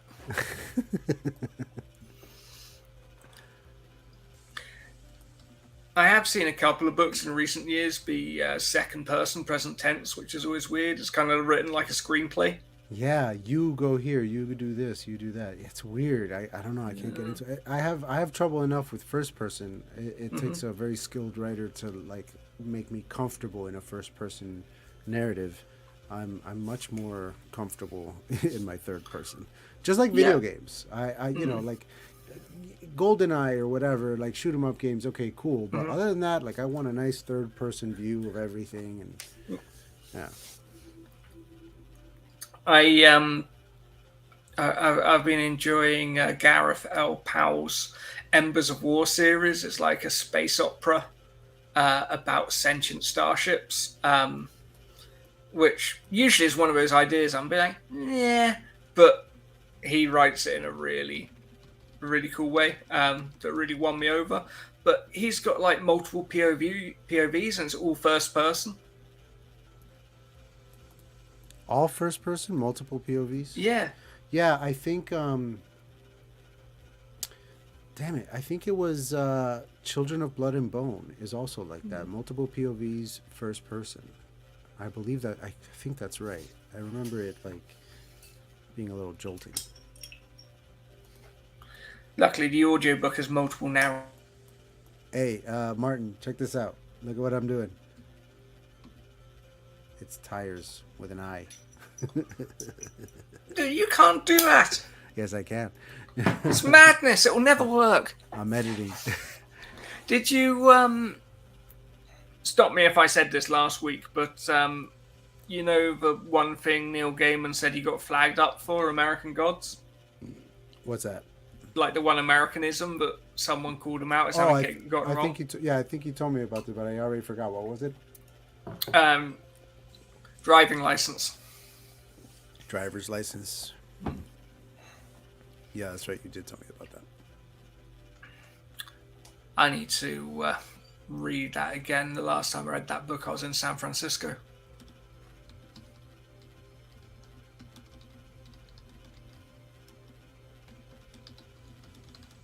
I'm almost done, guys. Almost done. Ooh.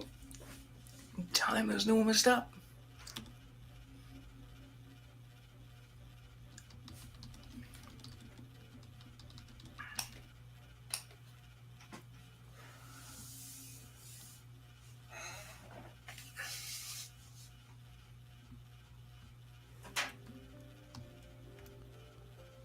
Is paranormal fantasy different to urban fantasy, or is that just a different terminology? I hope you're asking the chat because I don't know. Of course I'm asking the chat. You got work to do. Chop, chop. Oh, don't chop, chop, but don't take my words out. I like my words.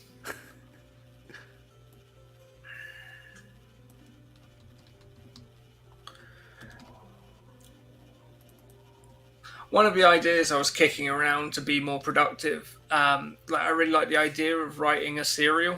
I mean, we can't, not being American, we can't post on Kindle Vella, but that kind of idea was actually me and my writing partner, where I'd do a first pass as a screenplay, and then he'd do the prose, like adapting to prose.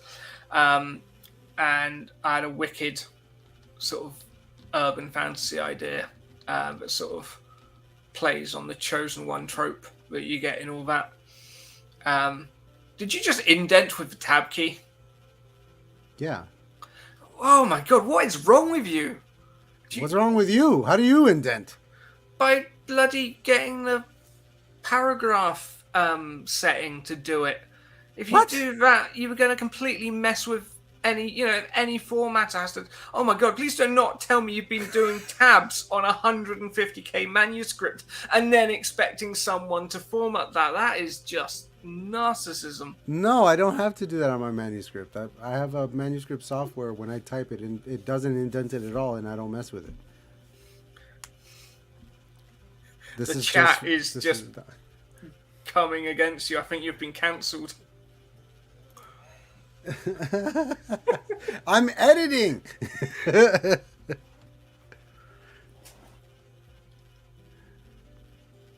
didn't know it was so taboo. Absolutely, man. Oh dear, oh dear. I mean, I don't say this often, but I'm embarrassed to be streaming with you. All right, so the sirens come before her, so we're gonna have to redo this. No.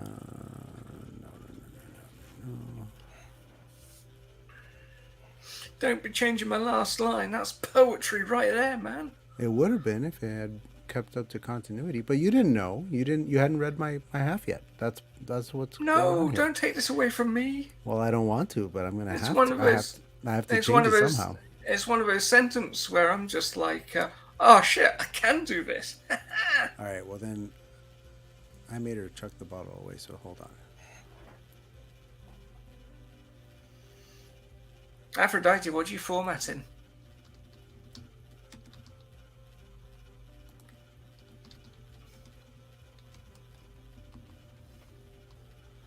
I don't know if she'll reply to me. I think she's just sobbing at the indignity of someone pressing the tab key in this day and age.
Yeah, it looks like your tabbage is now breaking out in the chat as civil as holy war. Oh, the things that we take personally.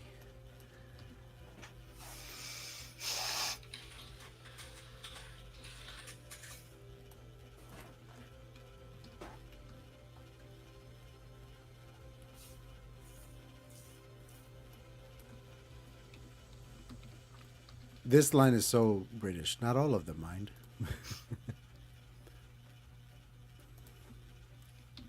You can take the mind out. I No, I'll won't. just make it more American. With a comma. And a U. Comma. America, comma. All right, American I think that's comma. it. It's done. All right, so we've read the first half, and now Martin, you get to read the final half. I've read the final half. No. Now it's been edited, and it's very different. It's not that different. It's Martin, just got this some is why I tab didn't want you keys. to read it the first time, but you didn't listen to me, so now you have to reread it. I just didn't want all the people to get bored and go away, because then you wouldn't get They any won't, watch because I time. made it better. I made it much better.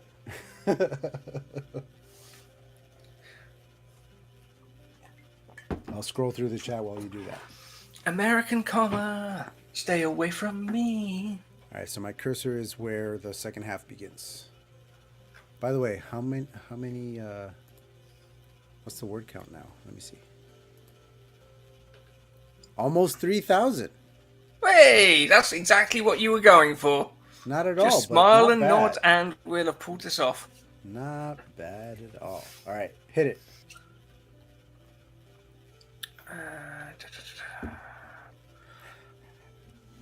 If it weren't for the unkempt plant. That's your line. I didn't even change that one.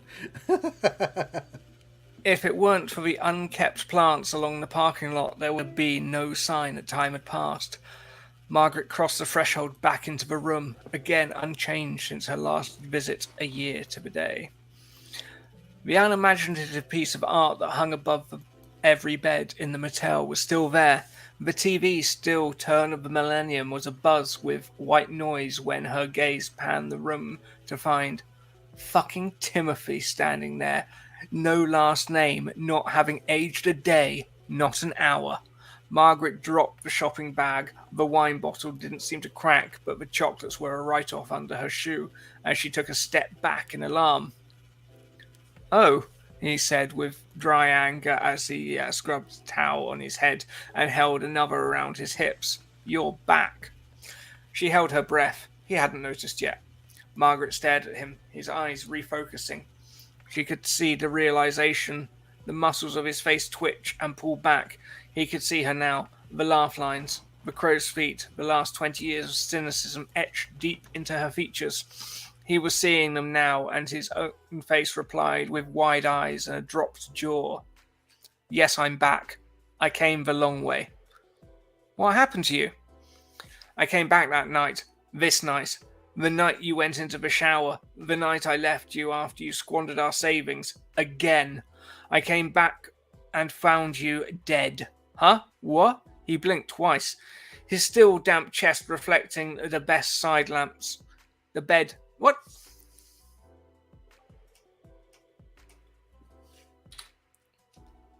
The bedside lamps. What are you talking about? What is that on your face? Makeup? Some sort of latex mask? "This isn't latex," she spat back. "This is 20 years of my life. My life after you left it in ruins." "I don't fucking understand a word you're saying. What the fuck are you trying to pull here? What is this?" I imagine that he's actually grabbed her face and tried to remove the makeup at that point. "You tell me. How are you here? How are you alive?" "I was just in the fucking shower." "You were dead. Dead on that floor. There. Blood everywhere." "Yeah, well now I'm not. But it looks like it worked out okay for you, eh?" Even a Neanderthal like Tim could spot brand name shoes like these and rings that he could never buy her. "Who bought you all that shit?" he asked. Then the all too familiar look came across his face, the one that said shiny things to bet on the horses. I should say ponies, surely. "No, these rings, this gold, these diamonds, Barry bought me these. Barry actually loves me, doesn't risk our safety for a thrill." Oh, that'd be a good title with something. Safety for a thrill. She was getting angry now. Timothy had ruined the first of her life. He would not ruin the second. As if possessed by a murderous demon, she dove across the floor, stabbing her sharp manicured nails deep into his chest. I like my lifeline. They fell to the floor with a clatter, knocking the bedside table over, removing her nails. Blood spurted from the wounds. And then scratching began. Margaret screamed at the top of her lungs as she swung her arms wildly, scratching, clawing, tearing at his skin, ripping it to shreds. She wouldn't have been caught for this. She was buying this stuff at the store at this very moment. She was all over the CCTV. She took the moment, and she enjoyed it. Much like I've enjoyed writing this with Adrian. Like the blood from his veins, the life drained from his eyes, all but a spark of his soul still holding on somewhere in there, that last bit of breath that called her what she is. A monster. She stood over his body for a moment, drenched in his blood and catching her breath. Finally, she walked over to the bottle of wine and uncorked it with her teeth, spitting it onto his cadaver. which doesn't work because he's still alive in the past when young her finds him. She glugged away merrily at as she left the room. Good word, cadaver. Richard should put it on his good word spreadsheet. The parking lot was still there. In the back of her mind, she had been half convinced that she would find herself in a future spaceport filled with aliens, cavemen. Time-traveling motel rooms are weird, she thought, slipping further into madness. Welcome to the house of fun. She stumbled over to a 98 Toyota Priola. She leaned down and waited for the license plate to come back into focus. It wasn't a modern car. If the plate was right, this was still the night he died. Seriously, what the fuck? She heard screeching tires and looked up to see her police cruisers flashing their blues and reds, racing into the parking lot. And so she gripped the wine bottle tightly and bolted for the hedge. While she doubted this was a time cop situation where meeting her former self would result in universe-ending paradoxes, she didn't want to get caught by the cops in the meanwhile. The cops parked all around the parking lot, facing the room, and got out with guns drawn. She watched as they broke the door down and entered the nightmare scene. That's when she saw herself, her own car, enter and park. Margaret held her breath. Could it truly be her? She climbed out, 20 years younger. She'd give at least two of her rings to have it all back. Not all of them, mind you. She slumped back against the hedge and finished the bottle as she waited for the crying and the sirens to begin. The end. All right. That's not bad, dude. And another round of editing, and this might not be too shabby. Now, what is the title of our story? Room 13? Murder in Room 13. Or Temporal murder in Room 13. Or is it? The Room 13 paradox. Or is it?